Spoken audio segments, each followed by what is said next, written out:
Hold on to your mug. We're in for a wild night.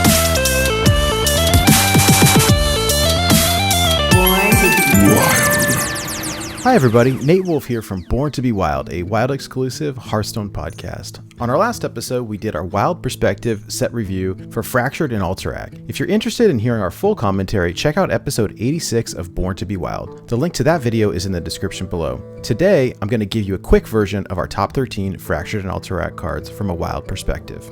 First up is Spammy Arcanist. The mana cost is a little high, but this is essentially Defile on a 3/4 body. And it's neutral, so you can use it in every class. Considering Defile is used in almost every Warlock deck, we're pretty sure that this card will see play.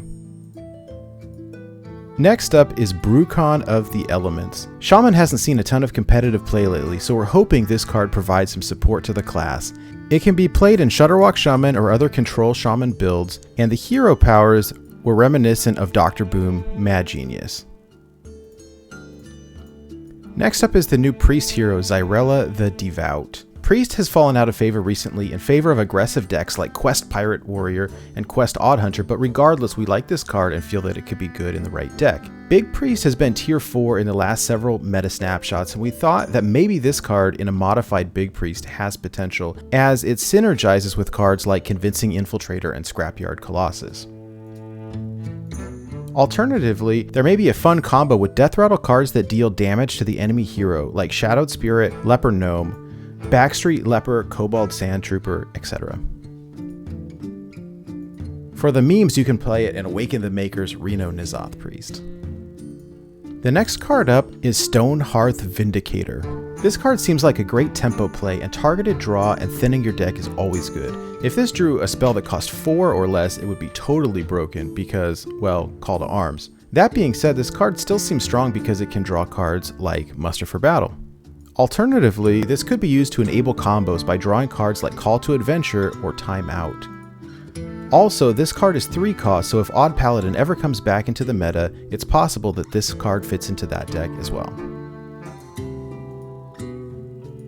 Next up is Mass Polymorph. It's the Kazakus potion we always wanted for 3 less mana. This card will decimate control decks like Reno Warlock or any Death Rattle deck. It's probably too slow for the current aggro meta, but Reno LPG Mage was good not too long ago, and there are a lot of cards in the new set that enable spell reduction, so we're excited to see this card. We think it could be a lot of fun with the other new spells in a Spiteful Summoner deck.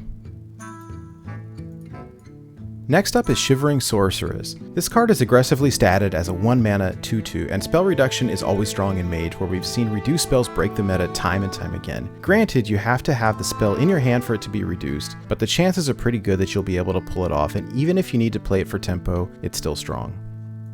Next up is Siphon Mana. 2 mana, deal 2 damage with the possibility to reduce the cost of spells in your hand by 1. This card is versatile because it can target minions or go face, and we can see it fitting into combo mage decks like APM Mage or Mozaki Mage.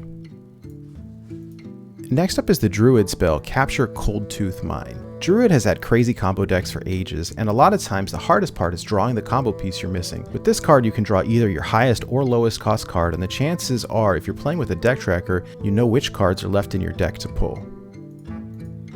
Next up is the legendary minion, Lokalar the Ice Lord. If you have 15 health or less, this card only costs 5 mana. This is relatively easy to pull off in Pain Lock, Even Warlock, or even Reno Lock, and this seems like it would slot right into one of those. The rush ability makes this card good, and if it survives, it'll do 16 damage the following turn because of the Wind Fury.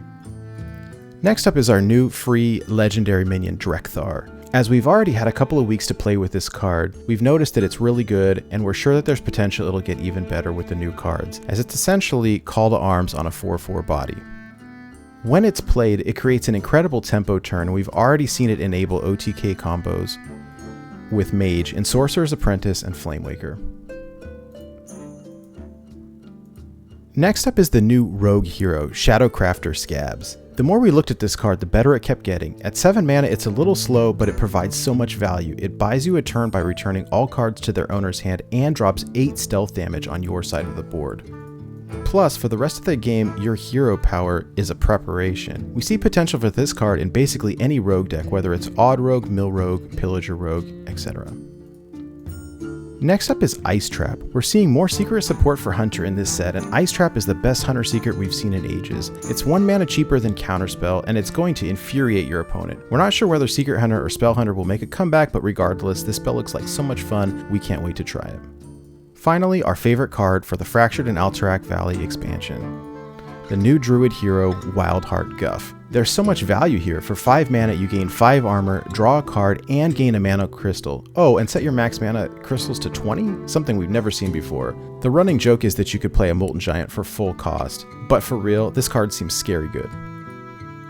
Your new hero power is essentially life tap without damaging yourself, or the ability to gain a mana crystal, which is really versatile.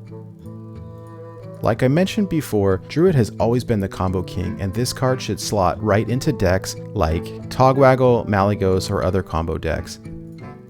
Also, once you get above 10 mana, you can play Aviana and Kun in the same turn without needing an Innervate or other mana gain card.